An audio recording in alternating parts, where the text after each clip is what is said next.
Long before words, humans made sounds. Caws, growls, clicks, and the deep, resonant hums that echoed through the cold, dark caves of our ancestors. These were not just noises. They were the first language, a primal rhythm that shaped the way early humans connected, warned, and shared the world around them. We don't know exactly what they said, but we can imagine the weight of those sounds, how they carried meaning, how they built the foundation for everything we now call language. This is the story of how the first sounds came to be, how they shaped our earliest interactions, our first steps toward understanding, and our first attempts to make sense of the world. We're not just talking about words. We're talking about the earliest ways humans made sense of the world, the first attempts to share thoughts, to warn, to bond. It wasn't just sound, it was meaning. These sounds weren't random. They were patterns, vocalizations that carried intent, a warning cry, a call to gather, a way to express joy or fear. They were the first language of survival. These early sounds were part of a larger system. Gestures, facial expressions, even the way someone stood or moved. Language was not just spoken, it was embodied. To understand this, we have to step back from words and listen to the rhythm of existence, to the unspoken agreements that shaped human connection before we had a shared vocabulary. You might think this is just about ancient people talking, but it's about how we came to be the way we are. Every sound we've ever made, from the first cry to the first word, has shaped who we are today. Our ability to communicate wasn't just about survival. It was about connection, about building trust, about forming the first communities that would eventually become civilizations. Understanding where our language came from helps us understand why we speak the way we do. It's like looking in a mirror and seeing the origins of who we are. This isn't just history. It's a story about us, about the roots of our thoughts, our emotions, and our ability to connect across time and space. So when you hear a word, or feel an emotion, or share a moment with someone, remember that it all began with a sound, a cry, a call for help, or a call for connection. The first sounds were not words, but cries, hums, and gestures. Early humans used their voices to express pain, alarm, and joy. These sounds were simple but powerful, forming the first threads of communication. As survival became more complex, so did their calls. Some sounds evolved into warnings, others into calls for help, and a few into the beginnings of what we now call language. Over time, these vocalizations combined with body language, creating a more nuanced system of communication. This was the foundation of human culture and cooperation. The transition from instinct to language was not sudden, but gradual. It was a process shaped by need, curiosity, and the shared experience of survival.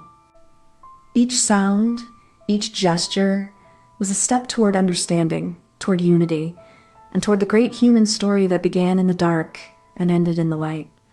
So imagine you're a baby human, just learning to talk. You make noises like a baby bird chirping. These sounds are your way of saying, I'm here, I'm hungry, I need help. Your parents, or maybe older siblings, hear those sounds and respond. They make their own sounds too, like a soft or a gentle uh-huh. It's like a conversation, even if it's just a few sounds. But even before words, humans used sounds to show feelings. A laugh meant joy, a cry meant pain. These sounds helped us stay safe, find friends, and feel connected. So, the first sounds weren't just noises. They were the first steps in sharing thoughts, feelings, and ideas. And that's how we started to build the world together. Before language, humans relied on a deep understanding of their environment. Every sound carried meaning, whether it was a warning call or a mating signal. This instinctive awareness formed the foundation of all early communication. They listened intently to the rustle of leaves, the cry of a bird, the distant rumble of thunder. These natural sounds were not just background noise. They were signals that shaped their survival and social bonds. This early communication was not just about survival. It was about connection, about understanding one another through shared experience and instinct. It was the first step in building meaning. Their world was one of silence and sound, of observation and response. Every moment was a chance to learn, to adapt, to communicate, and in that process, they began to create something extraordinary. The first sounds were not just random noises, but carefully crafted signals that carried meaning. Early humans learned to shake their breath and vocal cords to produce distinct patterns, like a primitive language of sound. These sounds were more than noise. They were symbols, like a code that could be interpreted by others. A growl might mean danger, while a hum could signal safety or comfort.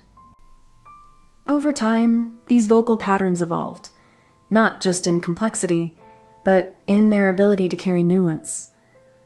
A single sound could shift in pitch, duration, or intensity to convey different emotions or intent. This system of sound was not just for survival.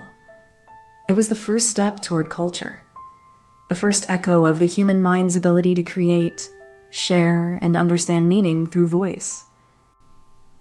The clever twist came when humans realized that sounds could carry meaning beyond just calling out. By using rhythm, pitch, and tone, they could create patterns that hinted at something more than a simple alert or demand. This was the first step toward language. Not just making noise, but using noise to signal intention. A low hum might mean danger, while a sharp cry could mean food was found. The meaning was subtle, but it was enough to guide the group. This subtle shift in how sounds were used allowed for more complex ideas to be shared. It was no longer just about survival, but about building a shared understanding between individuals, even across distances. It was a moment of profound insight, recognizing that sound could be shaped to reflect thought, and that thought could be shaped by the way we used sound. This was the birth of something far more powerful than mere noise. Beneath the surface of human language lies a world of vibrations, frequencies, and rhythms that shaped how our ancestors made sense of their environment. These were not just sounds. They were the first echoes of thought, the pulse of survival. Studies of ancient bone flutes and the acoustic properties of caves suggest that early humans may have used sound to mark territory, signal danger, or even communicate across vast distances. The air itself became a medium for meaning. The science of acoustics, once applied to modern architecture and music, reveals that early humans were deeply aware of the physical properties of sound. They didn't just make noise, they crafted it. Even today, the echoes of those ancient sounds live in our speech patterns, our rhythm, and the way we use tone to convey meaning. Language evolved from these primal vibrations, shaped by the physics of sound and the biology of the human ear. Understanding the science of early sound is not just about the past. It's about how we continue to use sound as a bridge between the physical and the conceptual, between the self and the world. Imagine a baby learning to speak. It starts with squeaks, then coos, then babbles, until one day it says, "Mama," a word that carries the weight of the world. Early humans probably started the same way. Their first sounds were not words, but echoes of emotion, raw and unfiltered, like a baby's first cry. Think of language as a baby's first steps. Wobbly, uncertain, but driven by the need to connect. The first words were clumsy, but they carried the spark of meaning. So when we hear the first sounds of humans, we're not just hearing the beginning of language. We're hearing the first cries of consciousness, the first whispers of identity. In that way, the first sounds were not just a means of communication. They were the first breaths of what it meant to be human. Comment this emoji if you made it to the end. We are born into a world of silence, a void of sound, until something inside us stirs. A flicker of awareness, a whisper of recognition, and the universe begins to speak. The first sounds we hear are not words, but echoes. The cry of a mother, the murmur of a lullaby, the rustle of a blanket. They are not yet language, but they are the first notes of meaning. We are not just hearing these sounds. We are learning to listen, to make sense of them, to give them weight, to give them purpose. In those first moments before words, something extraordinary happens.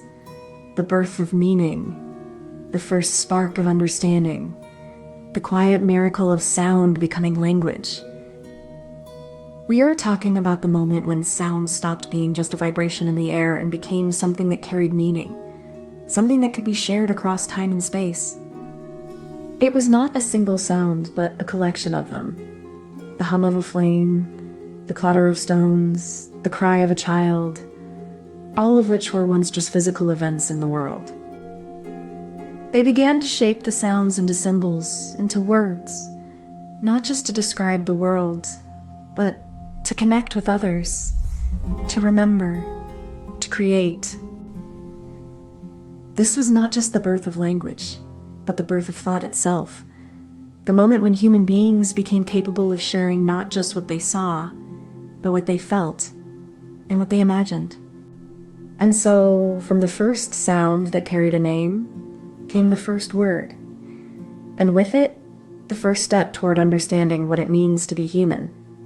You think you know what words are, but have you ever paused to listen to the quiet hum of a word as it forms in your mind? That's where meaning begins, not in speech, but in silence. The birth of meaning is not just about language. It's about the human need to connect, to understand, to belong. Every sound you've ever made is a step towards something greater. You might not notice it, but the way you speak shapes how you see the world.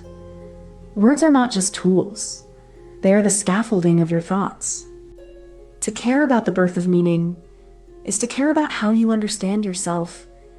It's a quiet act of reverence for the invisible world that makes you human. You are not just a speaker of words. You are their creator. And in that creation, you find your own voice, your own truth, your own place in the universe. In the silence before the first word, there was only breath, a vibration, a tremor in the air, a whisper of life waiting to be shaped. The earliest sounds were not words, but echoes of meaning. A cry for hunger, a laugh for joy, a groan for pain, each one a primal code. Through firelight and fireflies, voices rose from the dark, a chorus of meaning, carried across generations in the hush of a shared story. We built meaning with our mouths, and with every word, we built a world that was not just heard, but felt. A world of memory, of truth, of love.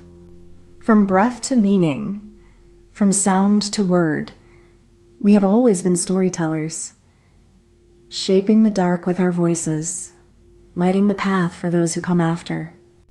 You know when you hear a sound and it feels like someone is trying to tell you something? That's how words started. A baby cries and someone listens. That's the first word.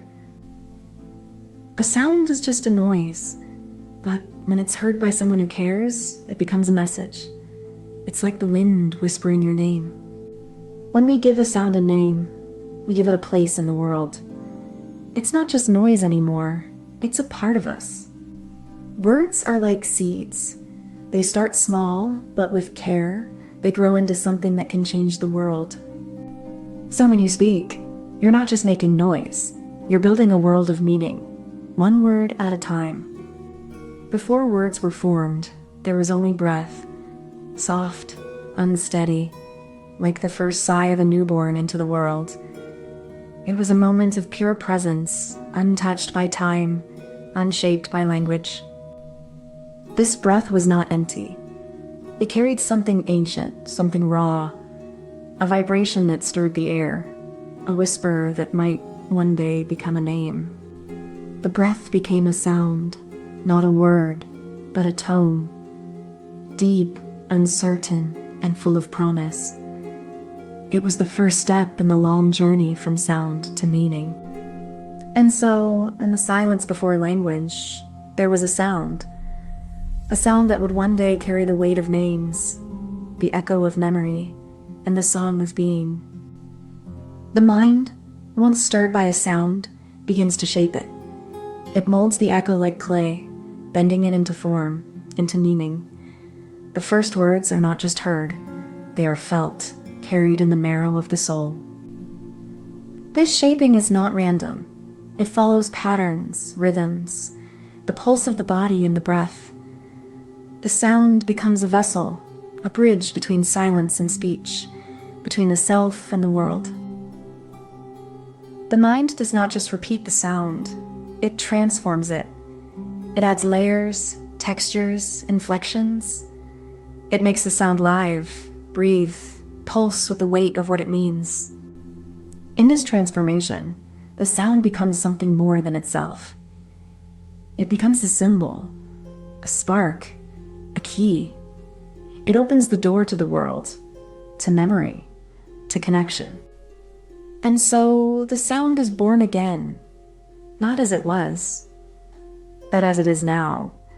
A word, a meaning, a beginning. And then, in a moment of quiet genius, the sound took a shape. No longer just a vibration, but something that could be held, like a stone in the palm of a hand. It was as if the sound had learned to be still, to hold its breath, to wait for the moment when it would be named. They looked at it, and in that moment, the sound became a thing. It was no longer just a sound. It was a word. And in naming it, they gave it a place in the world, a role in the story they were beginning to write. This was the first step in making meaning not just from sound, but from silence, from stillness, from the pause between vibrations. Beneath the hum of the universe, there is a rhythm that does not ask to be heard, but to be felt. It is not sound as we know it, but a vibration in the very fabric of being, a pulse that carries the blueprint of all things. This vibration, though silent to our ears, is the language of the cosmos. It is the resonance of atoms, the whisper of gravity, the echo of stars collapsing into silence and light. The science of sound is not about what we hear, but what we feel. It is the way the body remembers the world before the mind has time to name it, the way vibration becomes thought before language is born. This is the origin of meaning, not in the voice, but in the vibration. Not in a word, but in the space it leaves behind.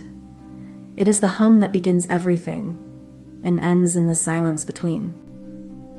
We are all born with a voice, a sound, a vibration that carries us forward. It is the first language, the first song, the first echo of meaning. But sound is not meaning.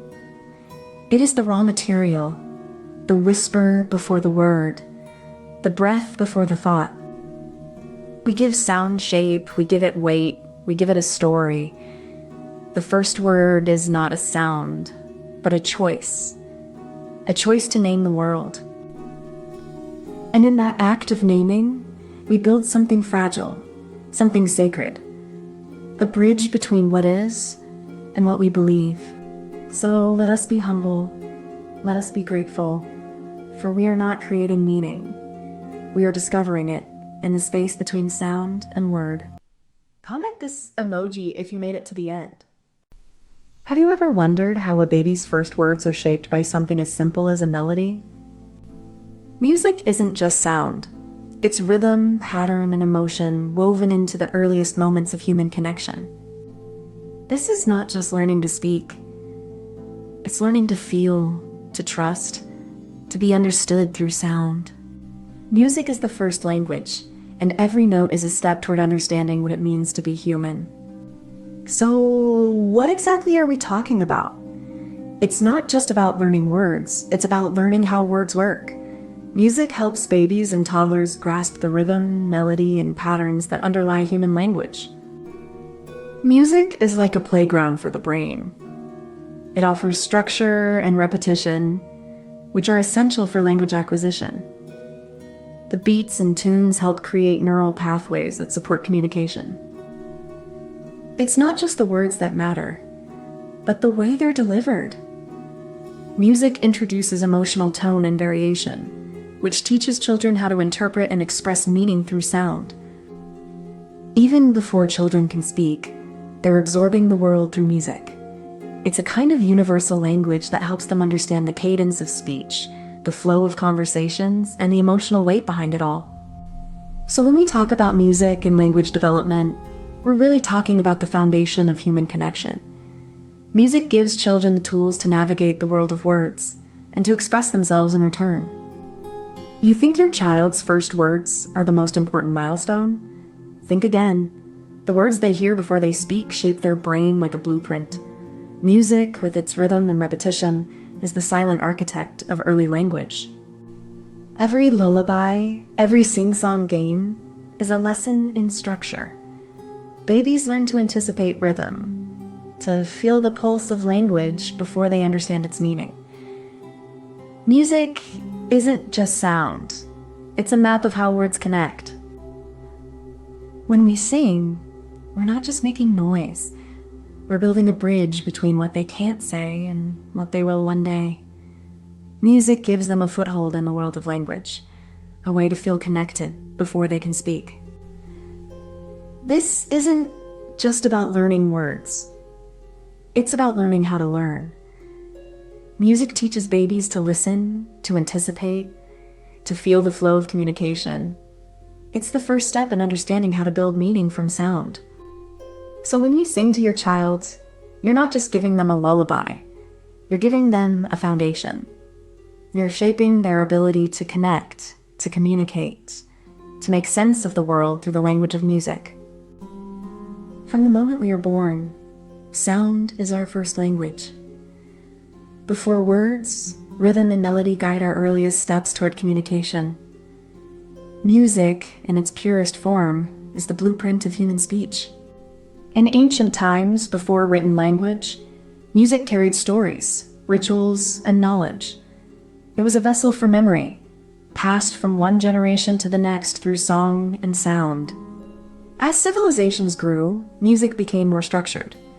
In Greece, Pythagoras discovered the mathematical relationships between musical notes, laying the foundation for both music and language as systems of order and meaning. In the Middle Ages, music was deeply embedded in religious and educational life. Gregorian chants, for instance, were not only spiritual, but also instrumental in shaping the phonetic patterns children learned. By the 19th century, scientists began to study the connection between music and language. Researchers like Hermann von Helmholtz explored how sound waves shape our perception of speech and meaning. Today, we know that music is not just a cultural artifact. It's a fundamental part of how we learn to speak. It's the first rhythm we feel, the first pattern we recognize, and the first way we connect with others through sound. Music is like a special kind of playground for babies. It helps them hear sounds and learn how to talk. When babies listen to music, their brains start to notice patterns. It's like learning the rules of a game. Singing helps babies practice making sounds. It's like a warm-up before they start talking. Music makes words feel happy and familiar. It helps babies remember what they hear and say it back. When babies hear music, they're not just listening. They're learning how to use words to make sense of the world. Before a child can speak, they must first hear. Language begins in the quiet space between a parent's voice and the child's wide, curious eyes.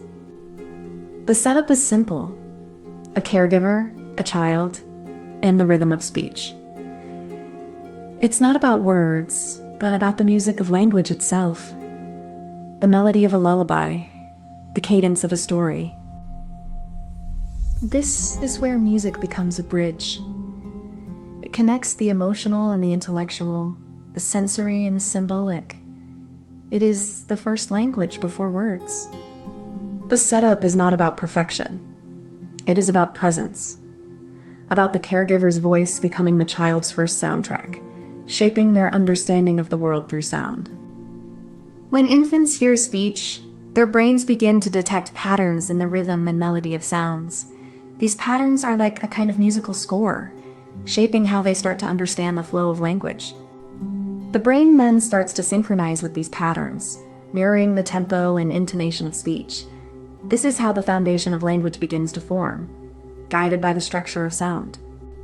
Music and speech share the same neural pathways, so when a baby hears a melody, their brain is also processing the structure of language. This dual processing helps reinforce learning and memory. This process is not just about sound, but about connection. Music and language work together to build emotional and cognitive bonds, laying the groundwork for communication and understanding. This clever twist isn't just about sound. It's about rhythm, the invisible pulse that guides the flow of speech. Rhythm helps the brain predict where one word ends and the next begins, creating a kind of musical map for language. When we speak, we're not just delivering words. We're conducting an invisible orchestra, and the brain learns to follow the beat. This rhythm is more than just timing. It's a kind of emotional glue that helps us connect, remember, and understand. So, in the clever twist of language development, music is not just a companion. It's the invisible foundation that holds meaning together. The science of language development is not just about words. It's about rhythm, pitch, and the subtle patterns that music carries. These elements are not just sounds. They are the scaffolding upon which meaning is built. Studies show that infants as young as 6 months can distinguish between musical tones and speech intonations. This sensitivity is not just a passive trait. It's an active process of learning how to make meaning from sound. Even before children can speak, they are absorbing the rhythm and stress of speech. These musical elements help them anticipate where words begin and end, shaping the way they learn to communicate. The science is clear. Music is not just a tool for entertainment. It is a fundamental part of how we learn to speak, how we connect with others, and how we make sense of the world through sound. Music is like a lullaby sung by a parent in a quiet room, each note a syllable, each rhythm a heartbeat, shaping the child's first sounds into meaning. Just as a lullaby guides a child to sleep, music guides a child to language, offering a safe rhythm for the brain to learn and repeat. A melody is like a sentence, with its own structure, its own rise and fall, helping the child to find the shape of words before they ever speak. Music doesn't just teach sound, it teaches pattern, timing, and connection, laying the foundation for how we speak, think, and relate to the world. In the quiet spaces of early life, music is the first conversation between child and world, a silent song of growth and understanding. Comment this emoji if you made it to the end. You've probably never thought about it, but the moment you began to understand the world, you were already using symbols. Symbols are the silent language of meaning, and they were born in the quiet spaces between thought and expression. These markings weren't just doodles. They were the first attempts at encoding meaning into the physical world. To look at those symbols is to peer into the mind of a human who, for the first time, could capture thought and give it form. This is where language was born, not with speech, but with the quiet act of drawing something that meant something. We're talking about the moment when humans first realized that a line on a cave wall could represent something beyond itself, that a mark could stand for an idea, a thing, or even a thought. These were not just doodles or random scratches. They were the first attempts to communicate meaning in a way that could be preserved across time and space. The transition from pure visual representation to symbolic abstraction marks a radical shift in human cognition, a step toward the creation of language itself. These early symbols were not just communication tools. They were acts of memory, of intention, of shared understanding across generations. To look at these symbols is to glimpse the birth of something extraordinary, the first steps toward a human ability to think in abstract terms. Symbols are not just lines on a cave wall. They are the first whispers of thought, the first way we tried to make sense of the world before language had a voice. Every symbol you see today is a descendant of those first marks. They are the blueprint of our communication, the roots of the words we speak and write. You might not realize it, but every time you read a book, use a logo, or even send a text message, you're continuing a legacy that started with a simple line on a rock. So, why should you care? Because symbols are the foundation of everything you understand. They are the silent architects of culture, knowledge, and identity. To care about symbols is to care about the origins of human thought. It is to understand that even in the modern age, we are still writing our first words. In the span of a few thousand years, symbols began to take shape across the world, each culture carving its own path toward meaning. From the earliest notches on bones to the intricate markings of the Indus Valley, humanity was learning to communicate beyond spoken word. In Egypt, the pharaohs inscribed their power into stone. In Mesopotamia, scribes wrote laws that would govern future generations. Across the globe, symbols became the first form of writing, a way to preserve knowledge, power, and identity for the ages. In the blink of an eye, symbols evolved from simple marks to the foundation of all human communication, bridging past and present. Imagine you're in a forest, and instead of talking, people start drawing pictures in the dirt. That's how we began to write. We used symbols to share ideas before we had words. Symbols like secret codes. They help us remember things like where to find water or how to build a shelter. They are the first way we could talk without speaking. Symbols are like little friends that help us remember. They stay with us long after we forget what we said. That's how we began to write stories, even before we had books. So, when you see a drawing, think of it as a way to share thoughts. It's like a picture of an idea, and that's how we started to write our first words. Before any symbol could be drawn, there had to be a mind that yearned to express something beyond the immediate world. This was not a sudden flash of insight, but a slow, deliberate act of preparation, a quiet readiness to see the world in new ways. The first step was not to create, but to observe. The mind must have turned inward, cataloging patterns in nature, in the movement of hands, in the silence between sounds. It was a moment of quiet contemplation, a gathering of thoughts before any mark was made. With the medium in hand, the next step was to find a surface, the earth, the bark of a tree, or the skin of an animal. Each offered a different kind of resistance, a different kind of canvas. The choice of surface was as important as the choice of medium, shaping the very nature of the first symbols. Finally, the mind had to reach for the tool, a stick, a bone, or a piece of charcoal. Each was a bridge between thought and form. This was not a random act, but a conscious decision to translate the internal into the external, to give shape to the unseen. Each step, observation, medium, surface, and tool, was a quiet revolution. These were not the actions of a child, but of a mind that had learned to look, to feel, and to leave a trace behind. The first symbol was not just a mark, but a question, a beginning, a bridge between the mind and the world. Now, once a symbol is created, it must be made stable. This is where repetition becomes crucial. By drawing the same mark over and over, the brain begins to associate the shape with meaning, creating a kind of neural shortcut. Repetition also allows the symbol to be copied. As the mark is drawn again and again, it becomes easier to reproduce, enabling the sharing of meaning across individuals and generations. But repetition alone is not enough.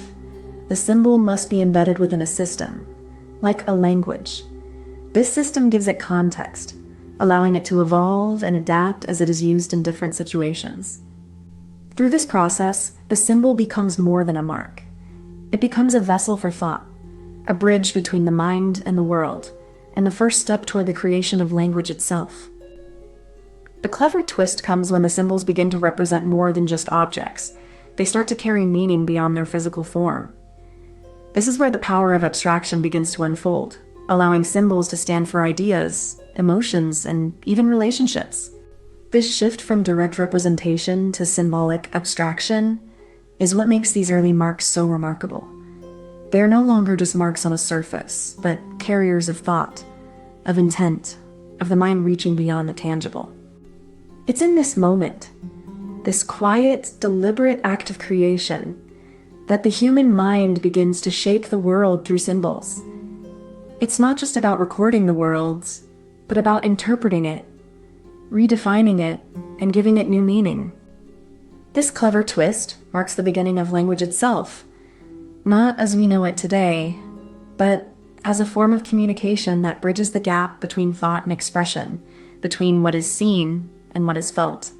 It's not just a mark, it's a step into the unknown, a leap of faith toward understanding, a way of saying, "This is what I mean," even if you can't see it. Beneath the strokes of the first symbols, a hidden rhythm of nature's own making hums. This isn't just art. It's a coded language, shaped by the world around us, encoded in the patterns of the earth and sky. The science of these symbols isn't just about what they mean. It's about how they were made. The movement of the hand, the pressure of the rock, the angle of the light. Each choice is a tiny experiment, a trial of human perception and memory. These early markings are like the first equations of human thought. Simple, yet profound. They are a form of measurement, a way of quantifying experience, turning the chaotic world into something graspable. The symbols themselves are not just marks. They are moments frozen in time, echoes of a voice that no longer speaks. They are the first steps in a long journey of meaning, a silent conversation across the ages. Every symbol carries the weight of intention, of thought, of a mind reaching beyond itself. It's not just writing. It's a bridge between the seen and the unseen, the known and the unknowable. Imagine a child for the first time tracing lines in the dirt with a stick. These lines are not words, but they are the first steps toward meaning. These lines are not yet words, but they carry the weight of intention, the first act of making something that is not just there, but made. To draw is to create a bridge between the chaos of the world and the clarity of the mind. Symbols are the first attempt to tame the unknown. This is not just about drawing, it is about defining. The first symbols were not just marks, but the seeds of thought itself. In this simple act, we see the birth of language, the origin of meaning, and the first glimmer of what it means to be human. Comment this emoji if you made it to the end. You ever notice how silence can say more than words ever could? How a single gesture, held in time, can carry a weight that words never could. It's not the sound that matters, but the pause between the sounds, the space where meaning lives, untouched by language, unspoken yet understood. We don't need words to feel the weight of a gesture. It's in the way a hand rests on a shoulder, or the way someone turns away without looking back. These moments are like shadows. They don't have form, but they shape the light.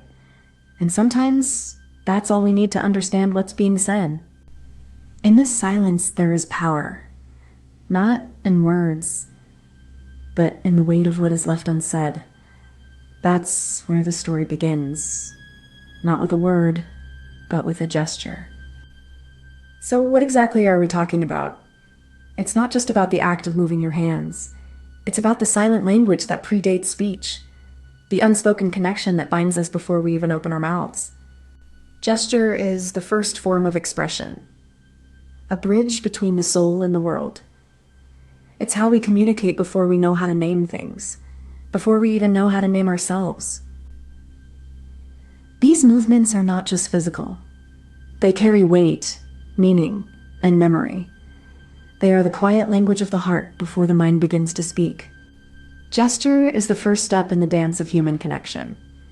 It is how we reach out, how we listen, how we begin to understand without words.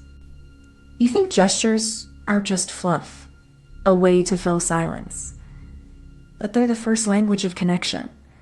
Before words, we reached out, we touched, we showed we were here, we were real. In a world where words can hurt, gestures can heal. A raised hand, a nod, a smile. These are the unspoken promises of trust. They carry the weight of meaning without the burden of language. Even in silence, gestures speak volumes. They can apologize, comfort, warn, or welcome. They are the foundation of human relationship, the invisible thread that binds us beyond what we say. When words fail, gestures step in. They are the voice of the voiceless, the language of the unspoken. They are how we show we care, even when we can't say it. So yes, you should secretly care, because gestures are more than movement.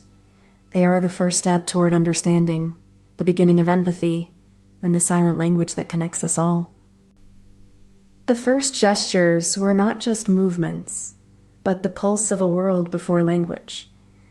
They were the first attempt to shape meaning with the body, to bridge the silence between souls.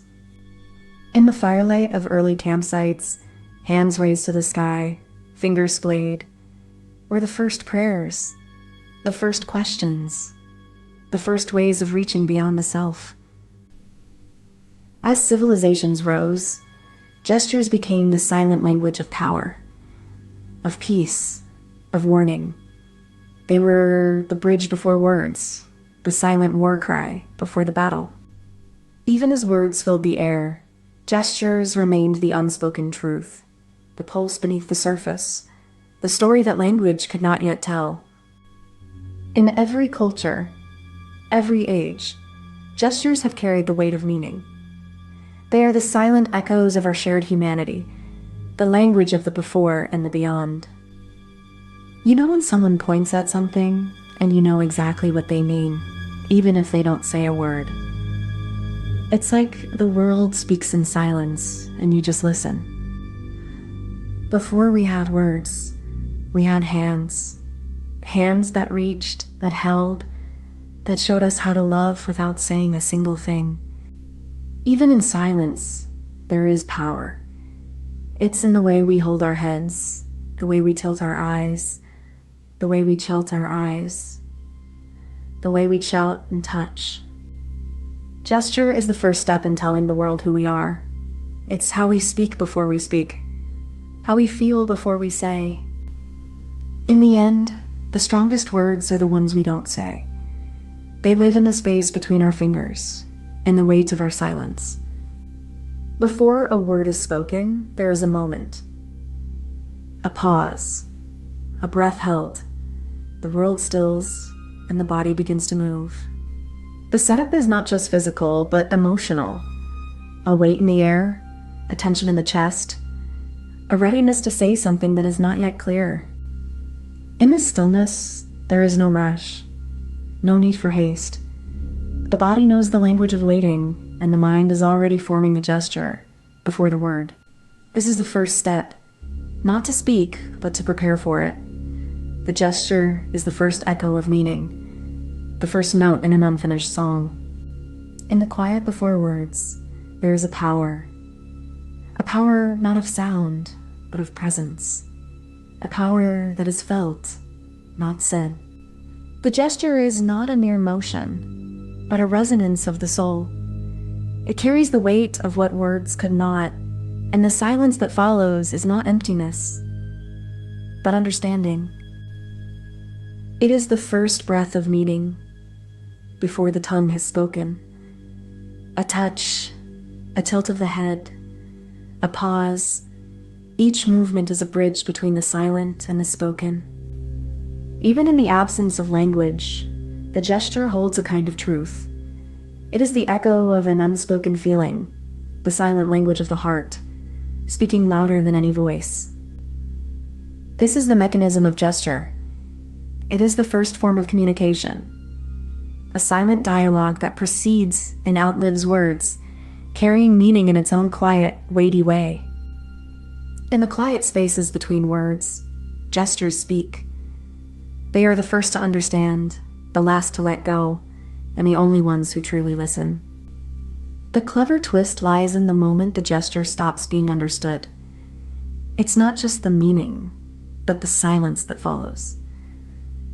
A pause, a glance, a breath. These are the subtle cues that signal the shift from action to meaning. In this silence, the gesture is no longer just a movement. It becomes a question that doesn't need an answer, but one that lingers in the air like smoke. It's the space between what was said and what was meant. This is where gesture becomes more than language. It becomes memory, emotion, and intention. It's the art of leaving something unsaid, yet making it feel more real than any word could ever be. The clever twist is that the gesture doesn't end with the movement. It continues in the aftermath, in the silence, in the space where meaning is born not from sound, but from absence. In the quiet spaces between thoughts, the body speaks before the mind can catch up.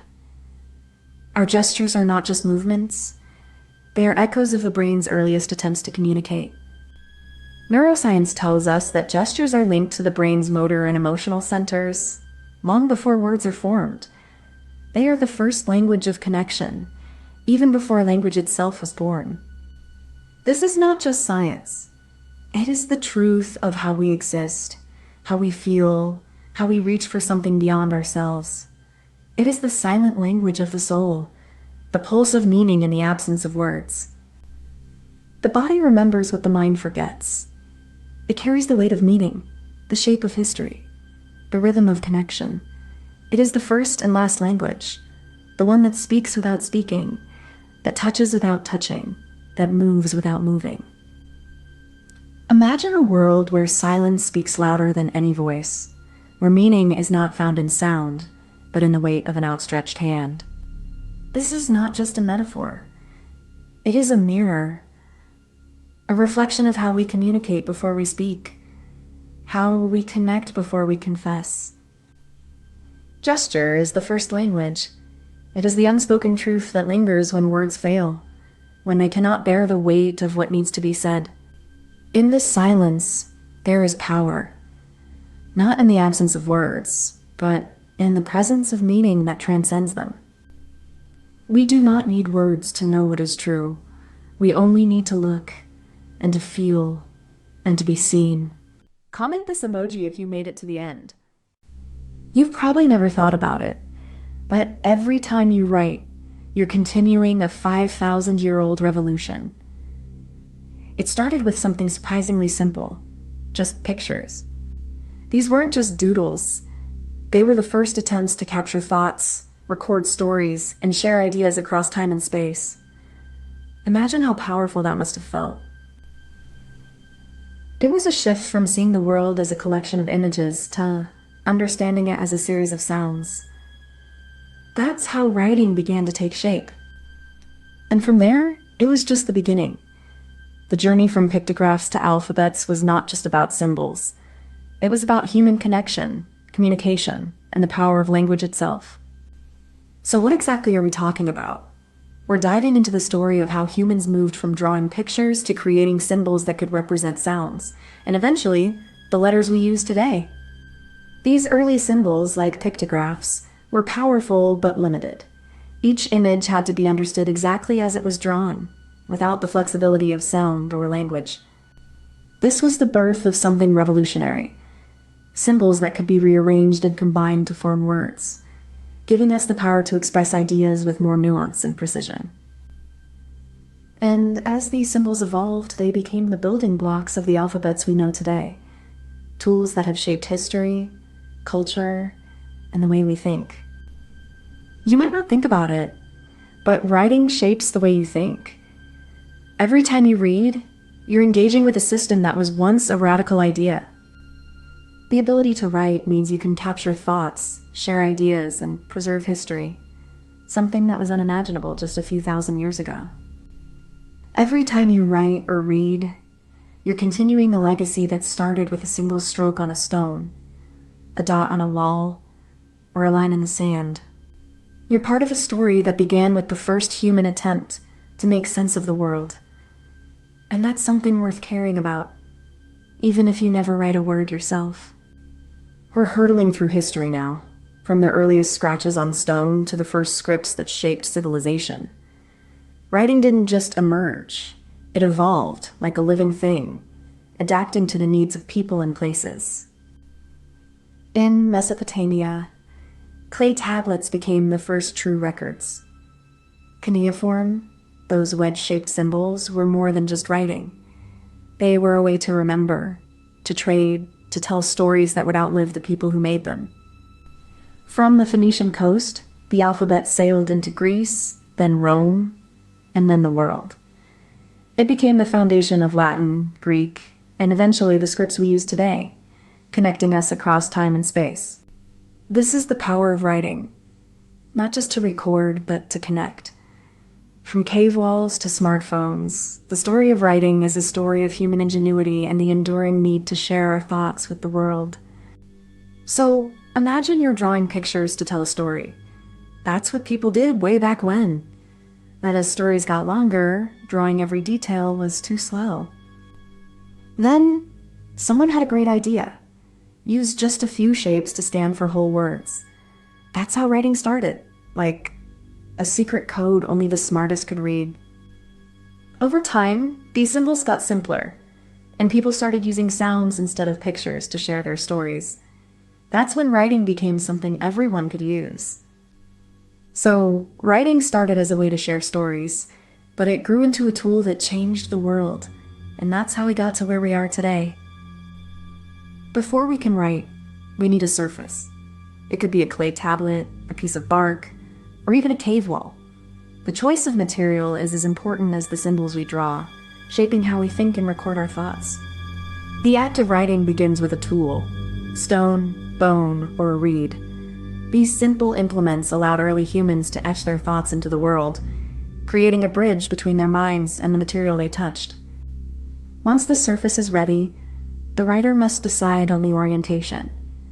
Some symbols are written horizontally, others vertically, and some are arranged in patterns that reflect the way people speak or think. Every written system starts with a foundation, a set of symbols that represent sounds or ideas. These are the building blocks, and they must be consistent and recognizable to anyone who reads them. This setup is not just about the material or the tool. It's about intention. Writing is a deliberate act, and the way we prepare for it reflects the value we place on recording and preserving our thoughts. Now that we've created a system of symbols, the next step is to figure out how to use them effectively. Writing isn't just about making marks. It's about organizing them in a way that conveys meaning across time and space. Each symbol is assigned a specific sound or meaning, and the order in which they're placed determines the message. This system allows for more complex ideas than simple pictographs ever could. This method of recording information using symbols in a structured sequence is what makes writing a powerful tool. It allows people to communicate across distances and generations, preserving knowledge that would otherwise be lost. The mechanism of writing is not just about symbols. It's about the logic behind how they work together. This logic is what allows writing to evolve and adapt over time. From the earliest cuneiform to the modern alphabet, the core mechanism remains the same: symbols, order, and structure. It's this foundation that has allowed writing to become the most important human invention of all. Now, we come to the clever twist that made writing truly flexible. This wasn't just about symbols, it was about sounds. By linking symbols to specific sounds, people could represent language in a way that could be shared across different places and people. Imagine you have a symbol for water. Instead of drawing a picture every time, you now use a sound, like the word water, to represent it. This made writing portable and scalable, allowing stories, laws, and ideas to be passed down more easily. With this innovation, writing became more than a record. It became a tool for thought, a way to explore the world and share experiences beyond what could be seen. This clever twist, linking symbols to sounds, was a turning point in human history. It laid the foundation for all the writing systems we use today, from cuneiform to the alphabet we write with now. Beneath the ink and symbols, there's a science of cognition, the way the human brain evolved to process and store information. Language, at its core, is a neural code, and writing is the bridge between thought and permanence. The transition from pictographs to phonetic symbols wasn't just a cultural shift. It was a neurological leap. The brain adapted to recognize patterns, sounds, and meanings with increasing precision, shaping how we think and communicate. This evolution wasn't random. It followed the natural flow of human cognition, from the simplest visual symbols to the complex systems of phonetics and grammar that define modern writing. Every stroke, every mark, is a reflection of the mind's journey. In the quiet hum of this process, we find the science of memory, perception, and pattern. Writing is not just a tool. It is the brain's way of making sense of the world and of preserving what it has learned. The science of writing is the science of human thought, and in its quiet, persistent rhythm, we see the very essence of what it means to be human. Imagine a child learning to walk. They stumble, fall, and get up again. Writing is like that. It started as clumsy marks, then became more deliberate, and eventually evolved into the fluid lines we know today. Pictographs were like baby steps. They made sense at first glance, but lacked the nuance to express complex ideas. They were good for telling stories, but not for deep conversations. Then came the alphabet, a set of symbols that could be combined in infinite ways to express any thought, no matter how abstract. It was a leap forward, like a child taking their first confident step. Alphabets weren't just symbols. They were a revolution in human thought. They allowed us to write down our ideas, share them with others, and build on the knowledge of those before us. So, while the analogy may seem simplistic, it captures the essence of writing's evolution. From the clumsy and concrete to the complex and profound. Comment this emoji if you made it to the end. You've just woken up, and already your mind is racing. Thoughts flicker like static, forming and dissolving in a blur of meaning. You don't know where these thoughts came from, but they feel real, as though they've always been there, waiting to be heard. What if the way we think is not just shaped by words, but is in some way made of them? What if language is not just a tool, but the very fabric of our inner lives? We speak to ourselves in words, and in doing so, we shape the world inside our heads. It's a strange and intimate act, thinking in language. This is the strange alchemy of the mind, turning thought into language and language into thought. It's how we make sense of the world, inside and out. So what exactly are we talking about? We're not just discussing words on a page. We're exploring the silent, invisible architecture of thought. How language is the scaffolding upon which the mind builds its world. When we speak, we're not just rearranging sounds. We're assembling meaning, layer by layer, like a mosaic of ideas that only we can see. Language is the lens through which we interpret reality. Language is both the tool and the terrain of the mind. It allows us to navigate our inner world, but it also defines the boundaries of what we can conceive. To think in words is to think in structures, syntax, grammar, and meaning. But in doing so, we may also limit the fluidity of thought, or perhaps we're simply discovering the mind's hidden grammar. You might think your thoughts are private, but they're shaped by the words you know. Every idea you form is filtered through the vocabulary you've absorbed. The way you describe your emotions, your memories, or your goals isn't just a habit. It's a lens. Words frame how you experience the world. The more words you have, the more complex your thoughts can become. Your mind is not just thinking, it's building, refining, and redefining meaning. So when you're lost, confused, or frustrated, it's not just your mind that's failing. It's the language you're using to make sense of it. To understand yourself better, you need to understand how language shapes your thinking. It's a secret you carry inside, and it's worth paying attention to. We begin in the caves of Lascaux, where prehistoric hands etched symbols into stone. Simple, raw, and yet profound. These marks were not just art. They were the first flicker of human thought given form. As civilizations rose, so did language. Sumerian cuneiform, carved into clay tablets, was the first written word, a bridge between the ephemeral and the eternal. The Greeks turned language into philosophy. Words were no longer just tools. They were the means to grasp truth itself. Plato and Aristotle debated the nature of reality through words alone. The Middle Ages saw language become a weapon. Latin was the language of the church, of power, and of exclusion. To speak it was to claim a place in the divine order. The Renaissance rekindled language as a tool of discovery. In the hands of thinkers like Descartes, words became the means to unlock the mind's secrets and challenge the world. Imagine your brain as a room full of toys. Every time you think, you're picking up a toy and looking at it. That toy is a word, and it helps you understand the world. When you think about a tree, you're not just seeing a tree. You're thinking about leaves, roots, bark, and the wind in the branches, all in words. Words are like little bridges that connect your thoughts to the world. They help you build a picture of everything you know and everything you're trying to figure out. Even when you're quiet, your mind is busy, like a little toy store where words are the toys, and you're the one who never stops playing. So when you think, you're not just thinking, you're using words to build the world inside your head. We begin with silence, not the absence of sound, but the stillness before thought. In that moment, the mind is a quiet chamber, awaiting the spark that will ignite language. The brain is a vast network of neurons, each connected in a web of silent communication. But thoughts, though are not yet words, they are impressions, images, and feelings waiting to be shaped. Language is not just a tool for communication.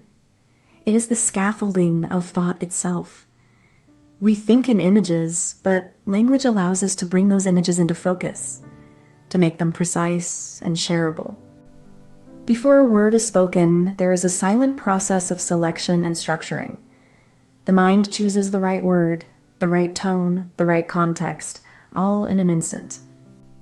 This is the setup, the quiet before the storm, the foundation of every thought, every expression. It is the moment where the mind prepares to speak, to think, to make sense of the world.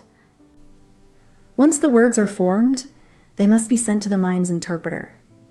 This is where the brain's language centers, Broca's and Wernicke's, begin their work, translating syntax and meaning into thought. These regions don't just decode words.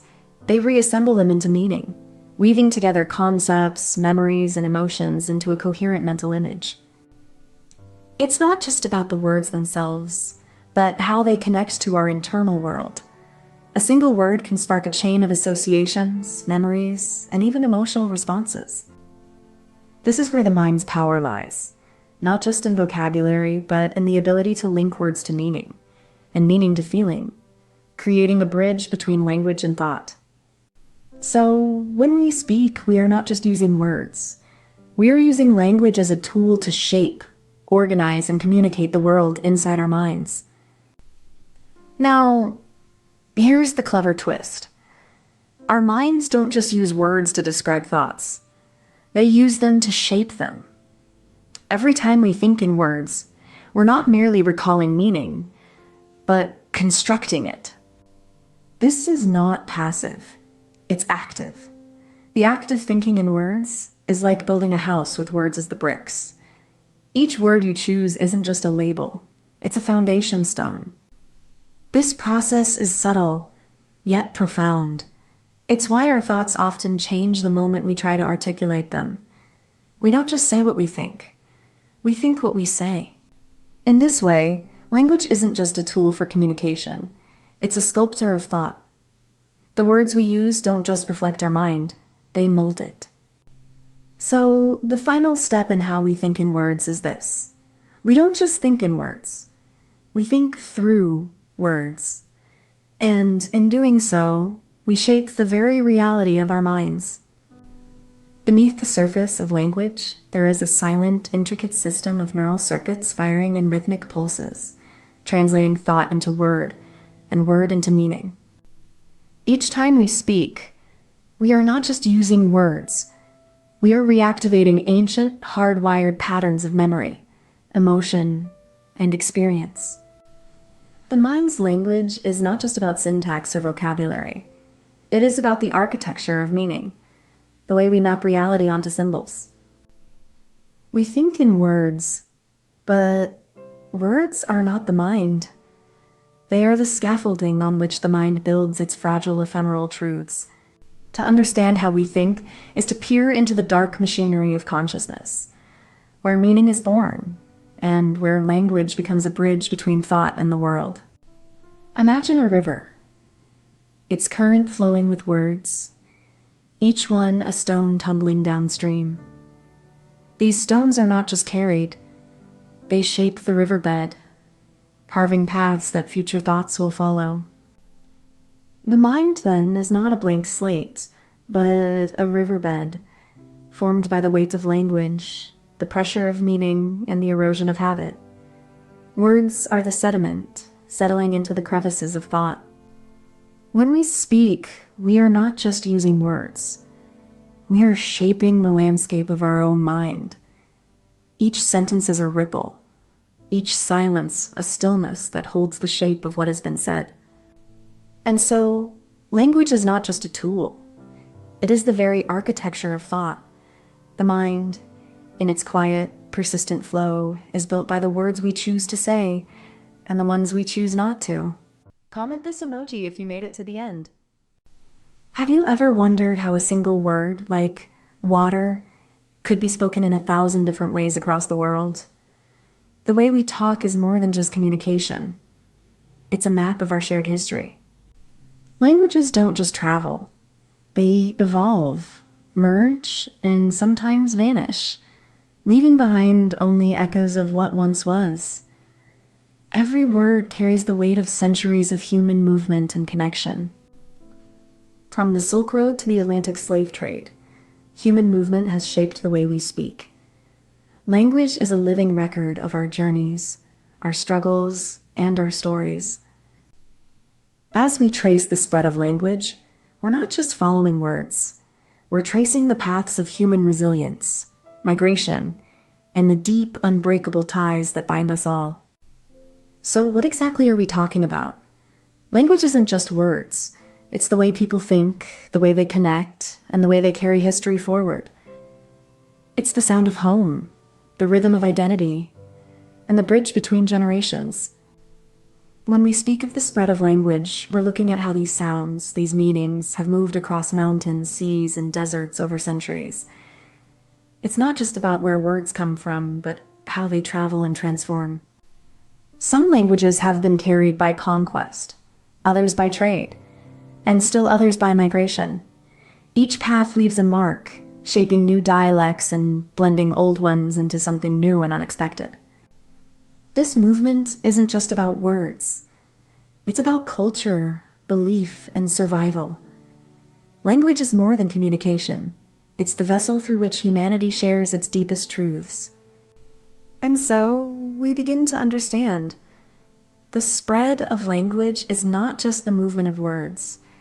It's the movement of people, of stories, and of the very essence of who we are. You might not think about it, but the way you speak shapes how you see the world. Language isn't just words. It's a lens, a framework that influences thought, culture, and even identity. When languages disappear, so do the unique ways of understanding time, space, and emotion. This loss isn't just academic. It's personal. And it affects all of us in ways we don't yet understand. Understanding how languages spread across the world gives us insight into our shared past and the complex web of human migration and adaptation. It's not just about words, it's about who we are. Even if you don't speak a particular language, knowing how it came to be can change how you think about the world. It can deepen your empathy, broaden your perspective, and reveal the hidden connections between all of us. In the blink of an eye, human language spread from the cradle of civilization to the edges of the known world. It moved with people, carried by trade, war, and the slow, relentless march of history. From Mesopotamia to the Mediterranean, language found new homes in new lands, adapting to the rhythm of new people and new places. The Silk Road and the spice routes were more than trade paths. They were highways for language, culture, and ideas to collide and evolve. As empires rose and fell, so too did languages rise and fall, some fading into obscurity, others growing stronger through conquest and assimilation. In the modern age, globalization has accelerated the spread of language, with English becoming a global lingua franca, while many others struggle to hold their own. The story of language is not just one of words, but of people, of movement, of memory, and of the quiet, persistent power of human connection. Imagine you're on a boat, sailing far away from home. You're looking at the water, and you see a language like a wave, spreading out from where you started. Every time someone speaks, that language grows a little more. It's like a seed that travels on the wind, and wherever it lands, it starts to grow. Sometimes the language changes a little, like a tree growing new branches. But the roots are still there, connecting everything back to where it started. So when you speak your language, you're not just saying words. You're carrying a whole history, a whole journey, from one place to another. Before any language can spread, there must be people who speak it. These early speakers are the foundation, the roots of every language tree. They are not just speakers, but creators, passing down words and meanings through generations. These communities are often small, scattered across the land, but they are bound by shared stories, rituals, and ways of life. Their language is more than words. It's a reflection of their world, their history, and their identity. The language doesn't just live in their heads. It's etched into their daily lives.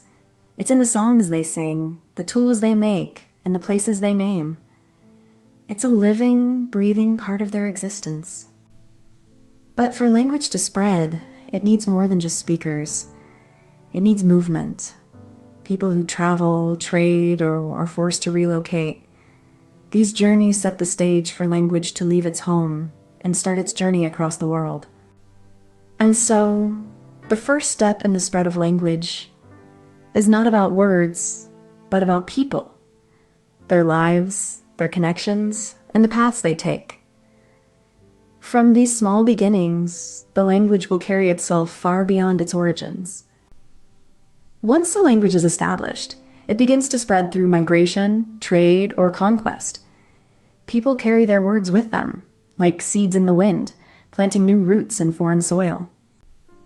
As these communities settle, their language merges with local dialects, adapting to new environments and cultures. It's a slow process, like water seeping into stone. Over time, shared experiences and needs create a common vocabulary, even if the language itself is not identical. This is how linguistic families emerge, like branches on a tree. Yet, language also evolves independently in isolated regions. This divergence is what gives rise to distinct languages, each shaped by its own history and people. So, the spread of language is both a process of connection and separation.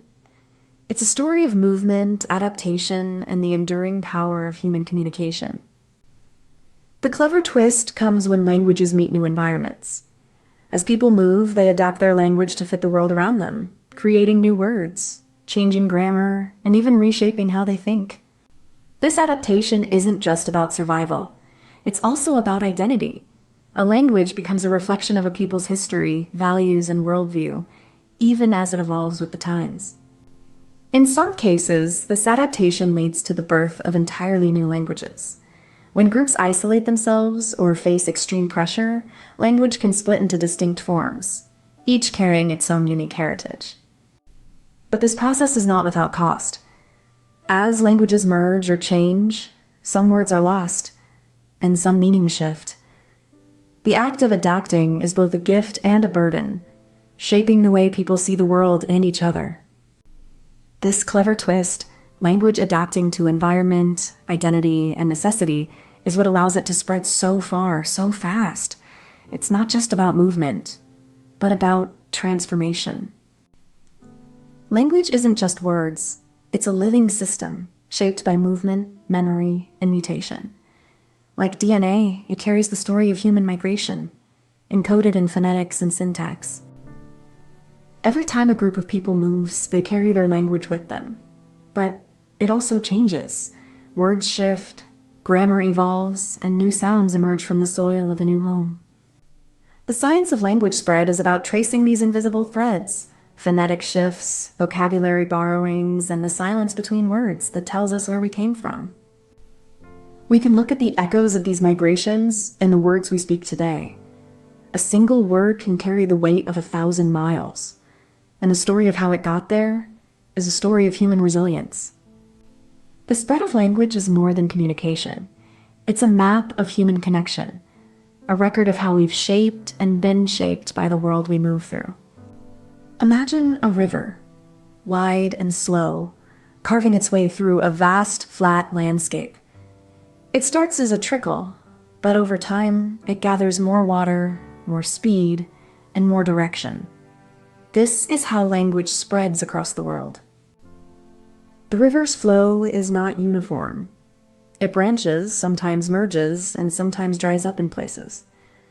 So too does language spread, adapting, diverging, and occasionally fading along the way.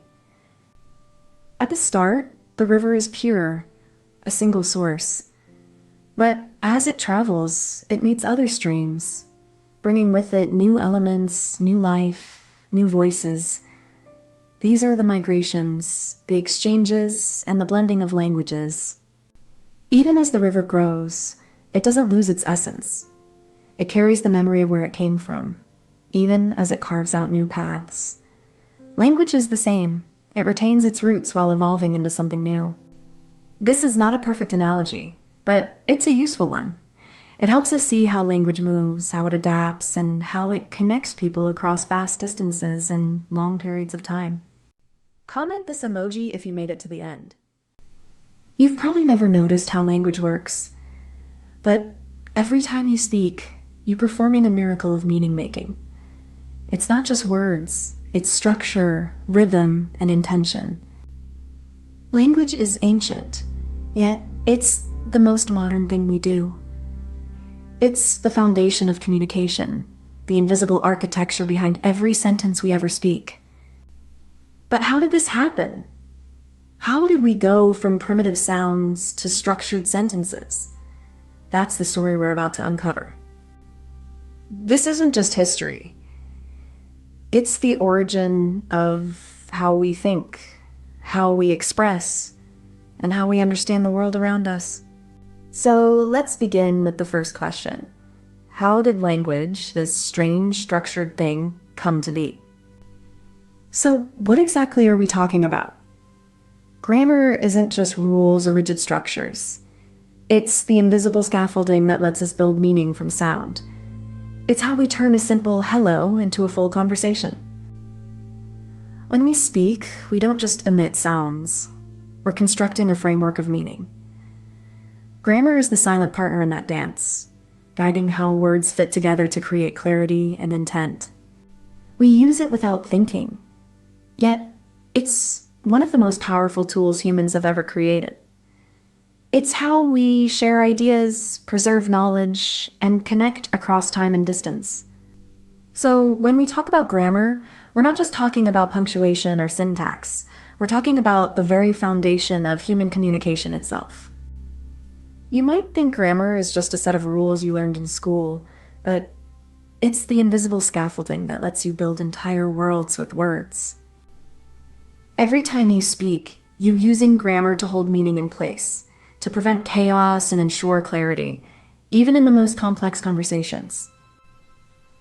Without grammar, language becomes a flood of sound, and meaning gets lost in the noise, like a storm without a path. Understanding grammar isn't just about correctness. It's about understanding how you create and communicate meaning, moment by moment. So yes, you might not care about grammar on the surface, but deep down, you're already relying on it to navigate the world with clarity and purpose. We start in the caves of Lascaux, where early humans painted beasts on the walls. These images were not just art, they were a form of communication, a way to share knowledge and warn others. Language was beginning to take shape, even if it wasn't yet structured. As humans migrated across continents, so did their stories.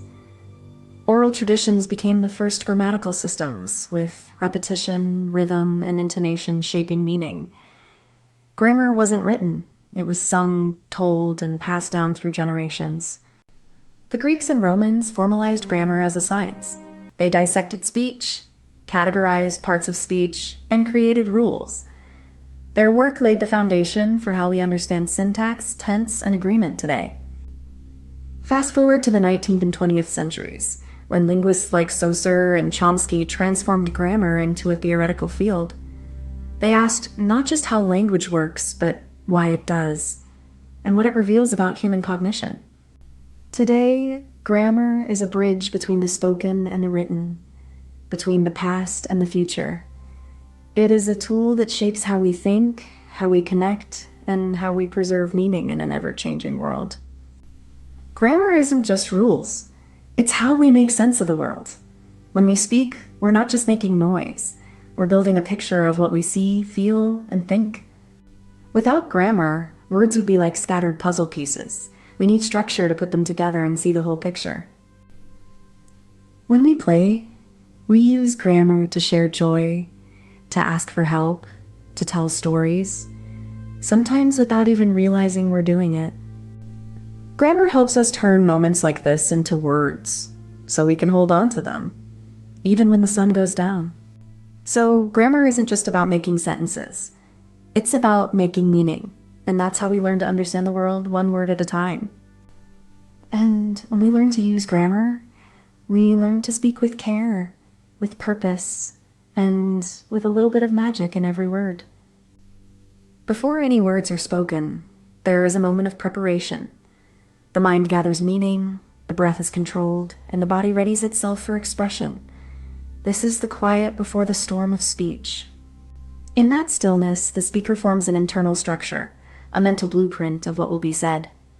It's like building a house in the mind, with each idea as a room and each relationship as a wall. This setup is crucial, for without it, speech becomes a stream of thoughts, unorganized and unclear. The mind must first shape the message before it can pass through the mouth. Every speech act begins with this internal structure, a silent framework that holds meaning together. It's the foundation upon which all communication is built. Once the brain has identified the meaning of a word, it turns to the next layer, structure. Words don't just float in the air. They need to be arranged in a way that makes sense to both speaker and listener. This is where grammar begins to take shape. The brain maps out the relationships between words, deciding which ones go together and how they should be ordered to convey the correct message. The brain also assigns roles to words, like subject, verb, object, based on their function in the sentence. These roles are invisible to the eye, but they are the scaffolding of communication. And this process is dynamic.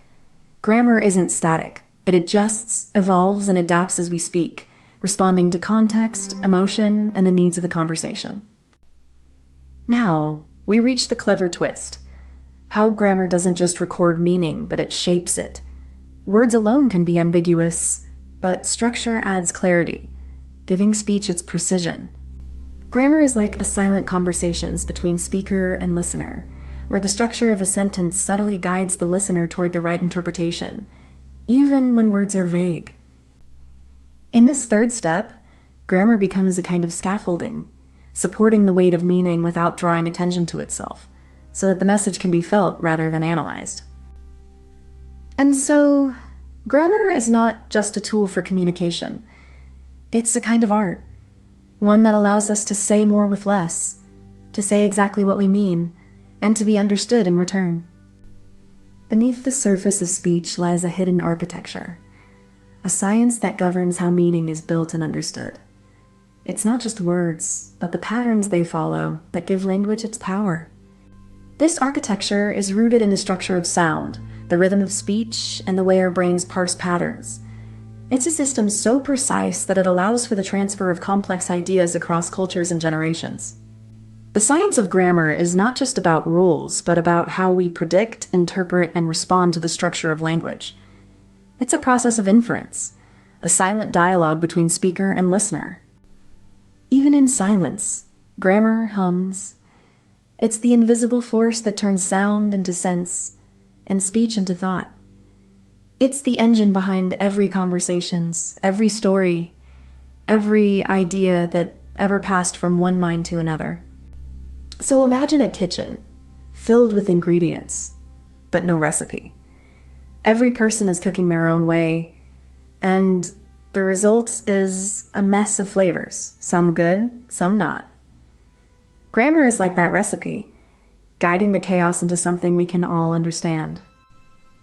Now, picture a chef walking in, holding a well-worn recipe book. They start reading, measuring, and arranging the ingredients with precision. That's grammar, taking raw speech and shaping it into something clear and shared. The beauty of grammar is that it's not about restricting speech. It's about giving it form. It's like a lighthouse in the fog, guiding us to clarity even when the world feels chaotic. So next time you speak, think of it as a recipe. You're not just using words. You're using structure, pattern, and intention to make meaning. That's the birth of grammar, and it's the foundation of all human connection. Comment this emoji if you made it to the end. In the quiet of a courtroom, words are the only weapon. A single phrase can shatter a life or rebuild it. They are not just spoken. They are carved into history, into law, into the fabric of our being. Words are the first act of power, and power is the first act of control. They can be a shield or a sword. They can be a promise or a lie. They can be everything. In the end, the most dangerous words are those we never speak, but we believe. When we speak of power, we are not speaking of weapons or wealth, but of the words that shape the way we see the world. Language is not just communication. It is the architecture of thought. These words are not neutral. They carry the weight of history, the echoes of those who came before us, and the seeds of the future we are building. They are the tools of the powerful and the chains of the oppressed. When a word is given power, it changes the way people think. A label can strip a person of their dignity, a phrase can justify violence, and the law can silence a voice. This is why we must be careful with our words. They are not just expressions. They are acts of creation, and sometimes of destruction. To understand the language of power is to understand how the world is made. It is to see how meaning is built, and how it can be unmade. You may think your words are just a whisper in the wind, but they are seeds planted in the soil of collective consciousness. Every phrase you speak, every sentence you write, has the potential to shape the world you live in. The words you choose today can be the foundation for the structures of tomorrow. They are not just expressions. They are the blueprint for how we understand power, justice, and belonging. When we ignore the weight of language, we risk letting others define the world for us. Words are the tools of control, and if you don't understand their power, you may be the one being shaped by them. To care about language is to care about the future. It is to recognize that your voice, no matter how small, carries the weight of possibility and the responsibility of truth. So, yes, you should care. Not just because words matter, but because they are the only thing you have to say about the world you want to create. From the first spoken word, humanity has wielded language as a weapon. Words built empires, forged alliances, and carved out the very shape of civilization. In the halls of power, rulers spoke with intent, shaping laws and histories through carefully chosen words that echoed through time. The language of power evolved, adapting to new contexts, yet always serving the same purpose: to control, to inspire, to justify. From the pulpit to the courtroom, from the battlefield to the ballot box, words have always been the tools of those who seek to shape the world. The history of language is the history of power, a narrative written in ink and intention, passed down through generations. Imagine you're building a tower with blocks. Each block is a word. Some blocks are strong, some are soft. The tower you build tells others what's real and what's not. The words you choose are like the glue that holds the tower together. If you use the wrong word, the tower might fall. That's how words shape the world around us. Words can make people feel safe or scared. They can build bridges or walls. They can help us understand or keep us apart. The way we talk shapes the way we live. It's not just about what we say, but how we say it and why. That's the real power of words. So when you speak, think about the tower you're building. What kind of world do you want to help create? The first step is the setup, a society built on the assumption that words hold power. It begins with language itself, a tool that shapes our thoughts, defines our realities, and dictates our boundaries. This power is not given, but taken. It is embedded in the structure of daily life, in the way institutions, leaders, and media use language to control the narrative and define what is acceptable. Language becomes the scaffolding of identity, the foundation of authority, and the blueprint of reality. It is here, in the quiet moment of creation, that power is not just spoken, it is set in motion. The setup is not just about words. It is about who speaks, who listens, and who is silenced. It is about the choices made before the first word is ever said. In this moment, the stage is set. The language of power is not just used, it is prepared, positioned, and given the weight of inevitability. Once the language of power is established, it begins to shape the very framework of reality. It defines what is seen, what is heard, and what is allowed to be felt. It filters truth through the lens of authority. This language is not neutral. It is infused with intent, with exclusion, with control. It determines which voices are amplified and which are silenced. It is the scaffolding upon which society is built. Through repetition, this language becomes a habit. It is internalized, accepted, and then internalized again. It is not just spoken, but believed. It is the quiet force that shapes the minds of the people. The mechanism of power is not just in the words themselves, but in the spaces between them. In the silence that follows, the pauses that imply meaning, the omissions that speak louder than any declaration. And so, the language of power does not merely describe reality. It constructs it. It is the unseen hand that guides the course of history, shaping the future not through force, but through the words that define what is possible. The clever twist begins not with the word itself, but with the context it is placed within. A word is never isolated. It is always wrapped in layers of meaning, shaped by the world around it. This context is not neutral. It is shaped by power, by those who hold the narrative, by those who control the story. The twist lies in how meaning is bent, stretched, or twisted to serve an agenda. This is how propaganda works. It is how systems of power maintain themselves. It is how history is rewritten and how people are made to believe what they are told. The clever twist is the final act of control. It is not the word itself, but the way it is used, the way it is twisted, the way it is made to serve a purpose beyond its original meaning. And so, The language of power is not just in the words, but in the stories they tell, the realities they create, and the truths they obscure. The science of language is not abstract. It is the quiet hum of neural networks, the rhythmic pulse of syntax, the way meaning is coded into sound and silence. Every word we speak is a signal, a trigger, a thread in the vast, unseen web of human connection. We are not just speaking, we are wiring the world. The power of words is not in their presence, but in their absence. What is left unsaid, what is left unspoken, carries the heft of 1,000 unasked questions. Language is not just a tool. It is the medium through which we shape reality. Words are the scaffolding of our world, and we are the ones who build or break it. The language of power is not just what is said. It is what is left understood, what is never written, what is felt but never voiced.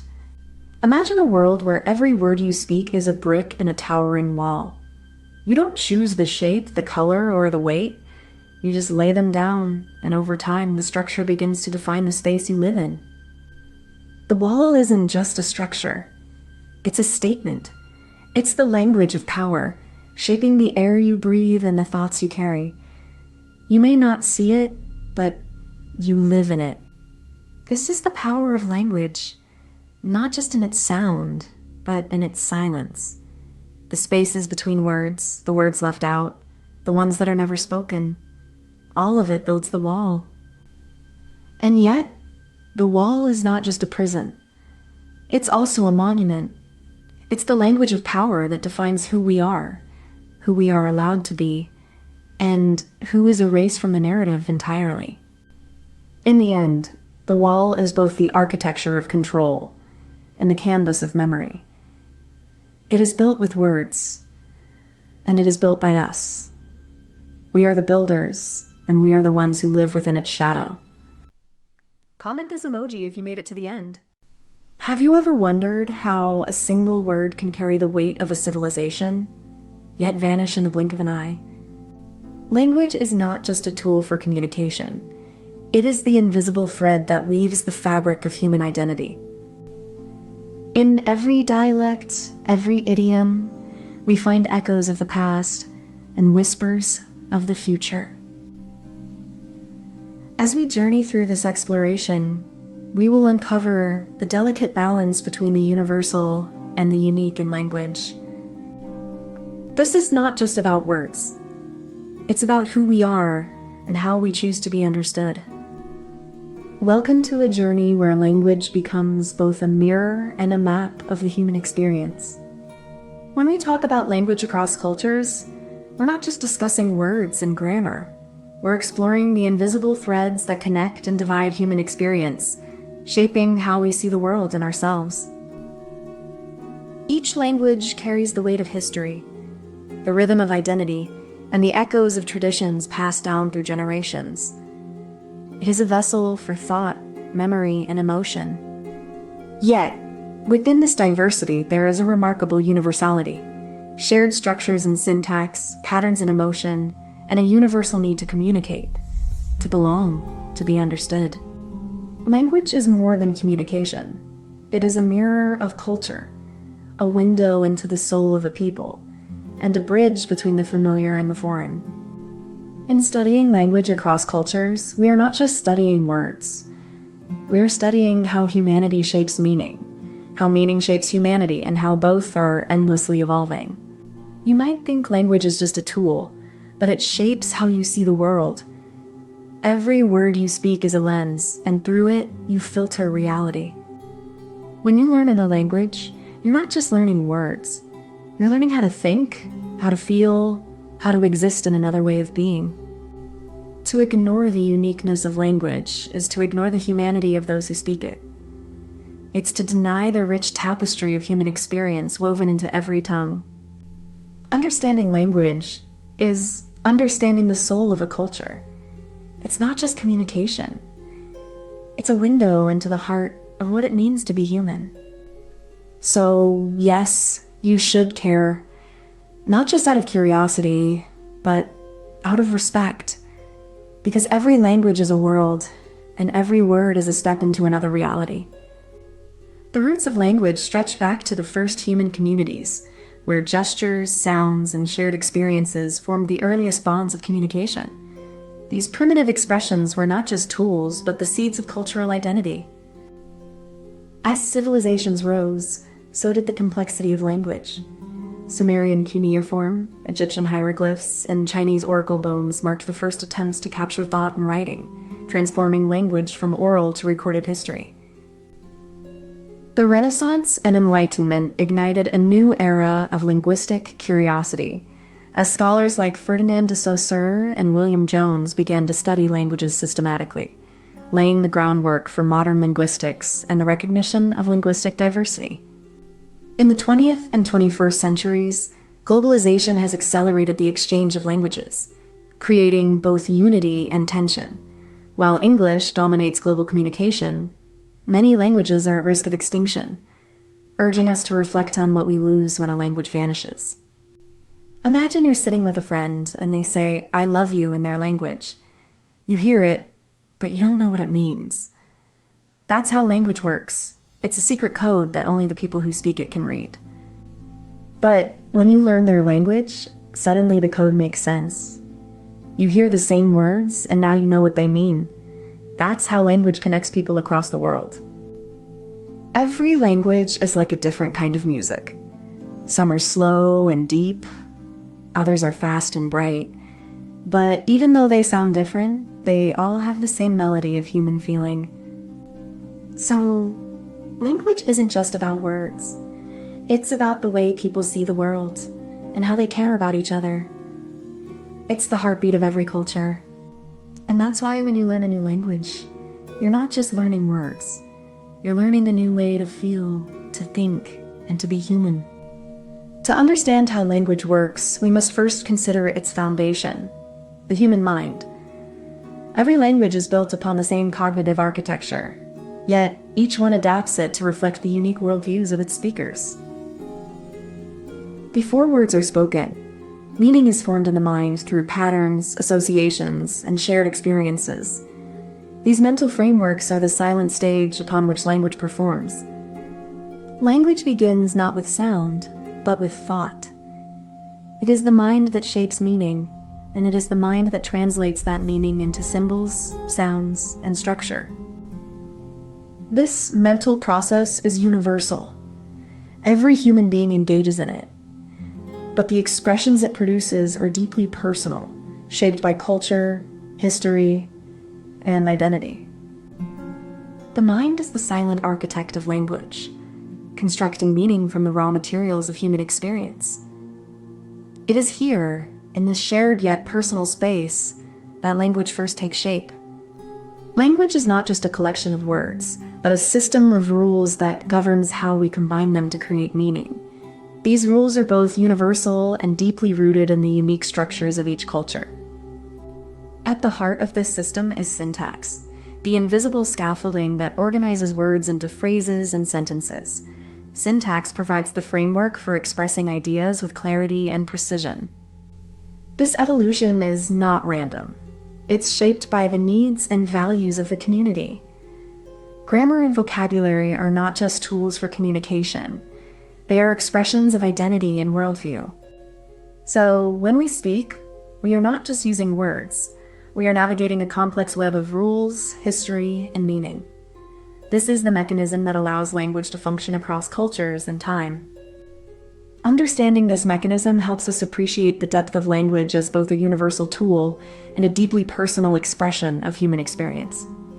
Now, the clever twist lies in how language doesn't just reflect culture. It shapes it. Words are not just tools of expression, but frameworks that influence how we see the world. Consider the word for family in many indigenous languages. It often carries the weight of community, not just blood relations. This linguistic choice subtly reorients social priorities. Language, then, is not just a mirror.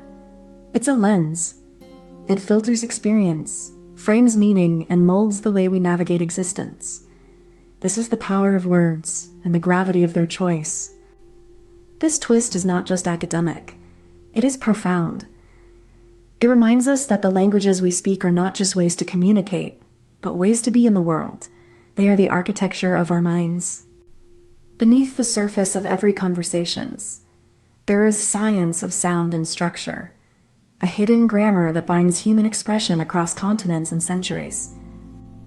Phonetics and syntax, these are the bones of language, built from the same primal impulses that shaped our capacity for communication in the first place. Yet even with this shared biology, the ways we shape and use language remain profoundly unique, shaped by culture, history, and environment. This duality, universal yet distinct, is the essence of language itself, a testament to both our common origins and the infinite variety of human experience. In the quiet hum of speech, we find the echoes of our shared humanity, as well as the distinct voices that make us who we are. Imagine a language as a garden.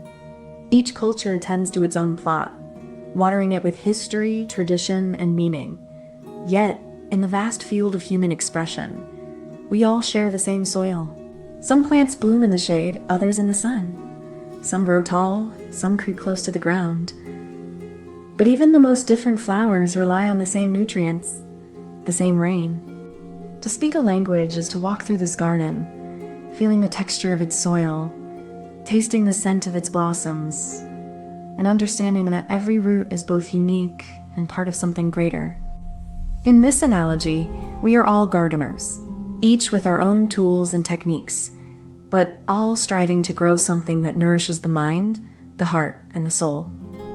And so, language is both a mirror and a map, reflecting the unique and guiding us toward the universal. It is a garden, and we are all its caretakers. Comment this emoji if you made it to the end. You've heard of the internet, but have you ever wondered what happens when a language starts to evolve faster than its speakers can keep up? Imagine a world where every word you speak is analyzed, adapted, and even created by machines, before you even finish forming the thought. This isn't science fiction. It's the next frontier in human communication, where technology isn't just shaping language, it's helping it evolve. The future of language isn't just about speaking better. It's about speaking differently, faster, and with new tools that are rewriting the rules of conversations. So, what happens when machines start to help us write, speak, and even think in ways we never imagined? That's the question we're about to dive into. So, what exactly are we talking about? It's not just about speaking or writing anymore. It's about how technology is reshaping how we communicate, think, and even feel about language itself. We're looking at AI-powered translation, neural interfaces, and even real-time voice-to-text that's becoming indistinguishable from human thought. This isn't science fiction anymore. It's the next phase of human connection, where technology and language are merging in ways we're only beginning to understand. So, what does that mean for us? It means we're not just using language, we're evolving it, and with it, our very perception of communication itself. You think language is just a tool, but it's actually a mirror. Every time you speak, you're revealing something about who you are, what you believe, and how you see the world. If technology is changing how we speak, it's also shaping how we think. The way we communicate is the way we process reality, and that's something no one can ignore. Your voice is more than sound. It's a key to your identity, and if that key is being redefined by algorithms, you might not even realize you're being reprogrammed. You may not notice it, but every time you use a voice assistant, you're training a system that's learning to speak like you, and maybe even like someone else. This isn't just about convenience. It's about the silent evolution of meaning. And if you're not paying attention, you're letting someone else shape the future of thought. We start in 1876, when Alexander Graham Bell first spoke into a telephone, his voice echoing across wires for the first time. It was a moment of wonder. a bridge between human connection and the invisible world of electricity. Then came the 20th century, the birth of radio and television, where voices and images could reach millions in real time. It was a revolution in storytelling, making the world feel smaller and more connected. The 1990s brought the internet, and with it, the birth of online communities and digital communication. People began to write in new ways, with emojis, chat rooms, and forums that redefine how we share ideas. Then came the smartphone era, where language evolved faster than ever. Voice assistants, predictive text, and AI-driven language models made communication seamless, but also changed how we think and write. Now we're at the edge of something new. AI language models are not just tools. They're shaping how we speak, write, and even think. The future of language is no longer just about words, but about connection, speed, and meaning. Imagine if your phone could understand you better than your best friend. It would know your thoughts before you speak them, and help you say exactly what you mean. That's what language is becoming. More like a superpower, not just a way to talk. It's learning to read your mind, not just your words. It's not just about talking. It's about understanding. It's about helping you feel heard, understood, and ready to explore the next idea. So maybe the next step in language isn't just about saying more. It's about feeling more. And that's the beginning of something really special. Before any word is spoken, the stage is set with devices tuned to listen, sensors ready to capture, and systems primed to decode the human voice into data. This is where the journey begins, a quiet space where the physical meets the digital, and where every sound is an invitation to the next evolution of communication. These tools are more than gadgets. They're the gateways to a new kind of language, where every sound is a step toward a more connected, more intelligent world. But the real magic begins when these devices are not just listening, but understanding. And that's where the first transformation starts.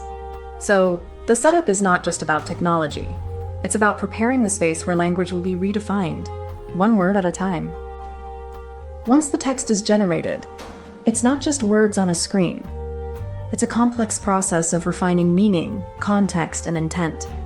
The system maps each word to a vector, essentially turning language into math, where every term is a point in a vast multidimensional space.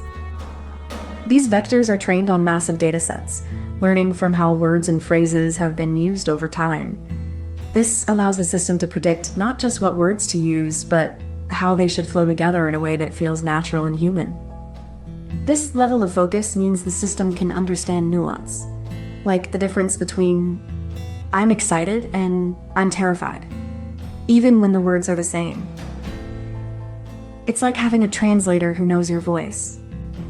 And finally, the model generates the output, not just in words, but in a way that feels alive, with tone, rhythm, and even emotion, all while staying true to the original intent. So, in this step, language is transformed from something we speak into something that can be understood, predicted, and even created by machines, but not without the careful dance of meaning and math.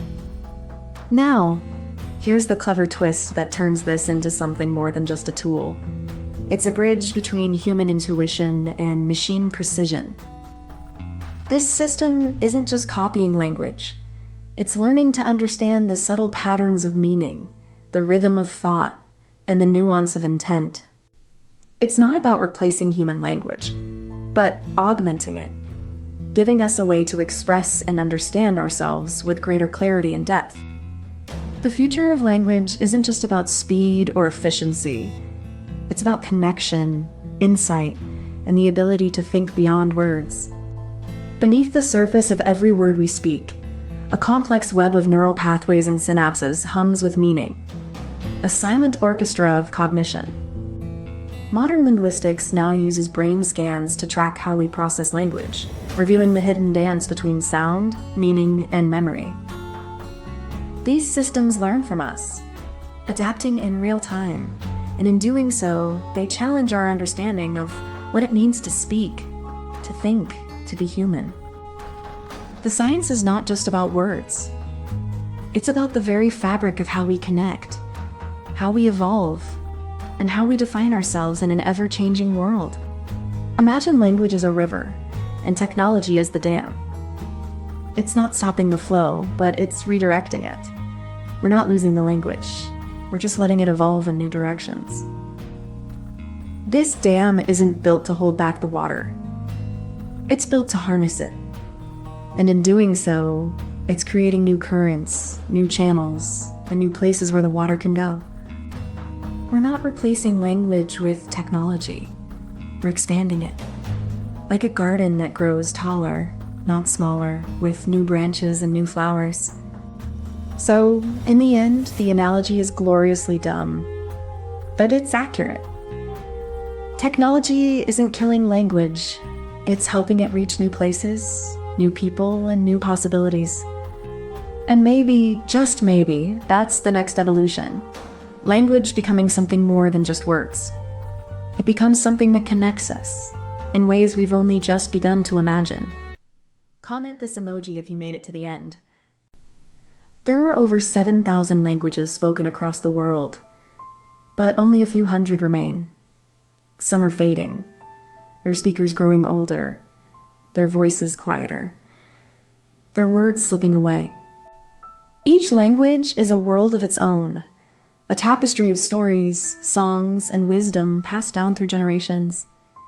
And yet, many of these worlds are shrinking, their borders slowly dissolving. The loss of a language is not just the loss of words. It's the loss of a way of seeing the world, a way of understanding time, space, and belonging. And yet, in the silence between the words, there is still hope. Some are working to preserve what remains, to revive what was nearly lost, and to ensure that these voices are not forgotten. This is not just about saving words. It's about saving memory, identity, and the soul of a people, one voice at a time. When we speak of endangered languages, we're not just talking about words. We're talking about the soul of a people, the rhythm of their history, and the whispers of their ancestors carried in every syllable. Each language is a window into a unique worldview, shaped by the land, the climate, and the way a community understands the world around them. But language isn't just about communication. It's about identity, memory, and belonging. When a language dies, a part of a culture dies with it. Reviving a language is like resurrecting a piece of history, breathing life into stories that have long been silent, and rekindling a connection to the past.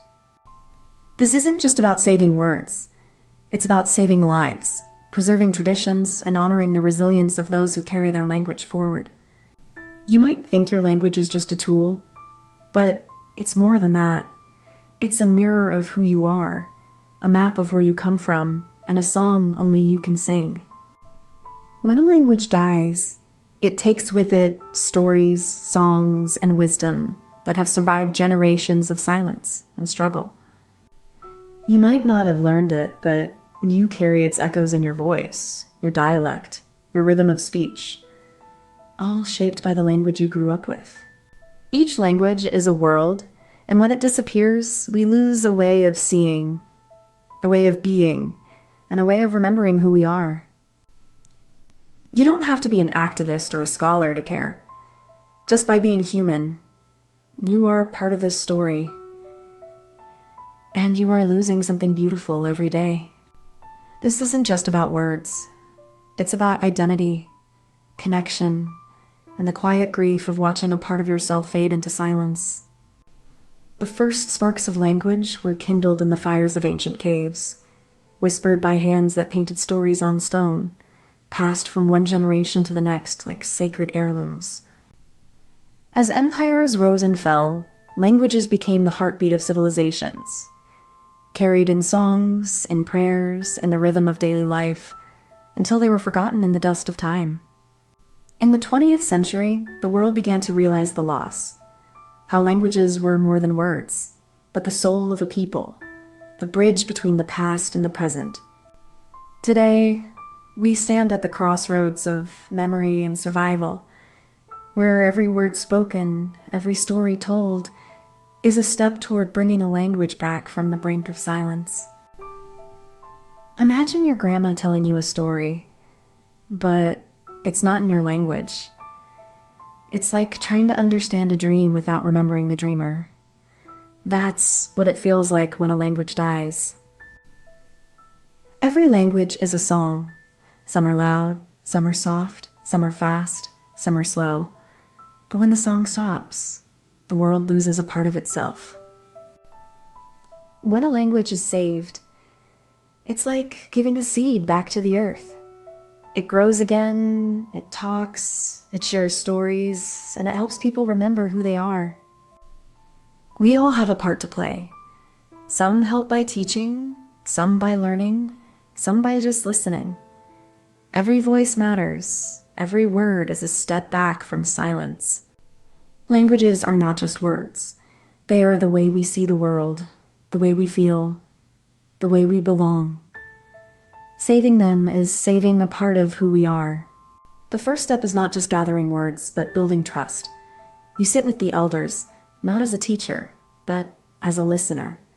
Their voices are the foundation of everything that comes next. You ask not for answers, but for permission. Language is more than words.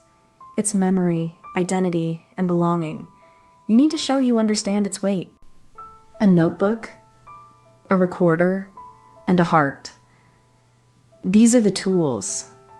You begin by writing down the first words, not to preserve them, but to honor the people who carry them. You record not just the sounds, but the rhythm, the tone, the pauses.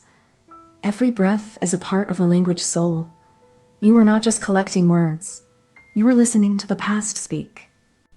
This is the first step, to be patient, to be patient, to be humble. The work begins with a single word, but it carries the weight of a world waiting to be remembered. The first step is to listen, not just to the sounds, but to the stories that carry them. Every word is a bridge, connecting generations and memories that would otherwise be lost. Then the language is documented, recorded, transcribed, and preserved in a way that honors its rhythm and meaning. It is not just saved, but given a home. Next, the language is made accessible through dictionaries, grammar guides, and tools that let people speak and write it again. It is given a voice in the modern world. But it is not just about writing and speaking. It is about living. The language must be used in daily life, in songs and stories, in the heart of a community that carries it forward. And so, the language breathes again, not as a relic, but as a living, breathing part of the world, waiting to be heard, spoken, and remembered.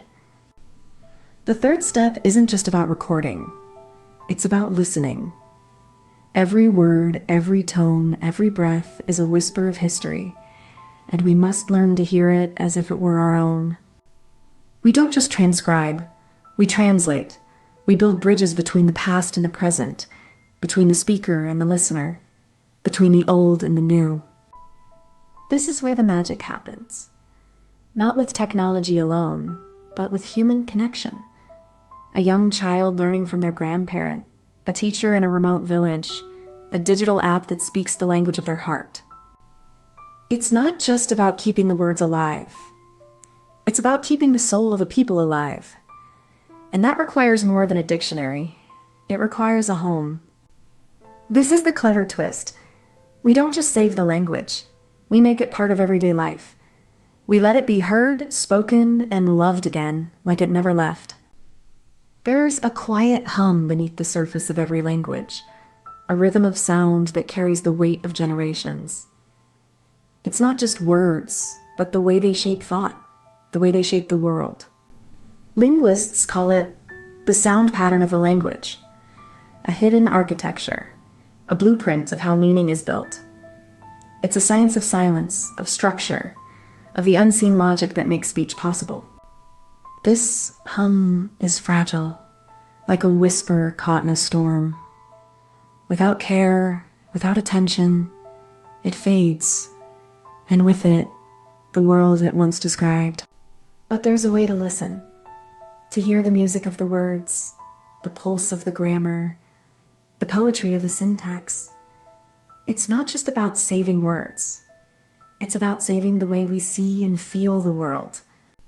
And so, the science hums on, small, steady, and full of promise. A promise that even the smallest voice, if heard, can shape the future. Imagine a forest, untouched, with trees that have lived for centuries. Each one is unique, shaped by wind, time, and memory. That's what a language is, a tree in the forest of human expression. Now imagine someone cutting down a tree, not for firewood, but for curiosity. They take a piece, a fragment, and carry it away, hoping to preserve it in a jar. That's what we do with languages. But the tree is not the same when it's in a jar. It loses its roots, its purpose, its story. A language in a textbook becomes a museum exhibit, a relic, not a living thing. The true danger isn't the silence, it's the loss of connection.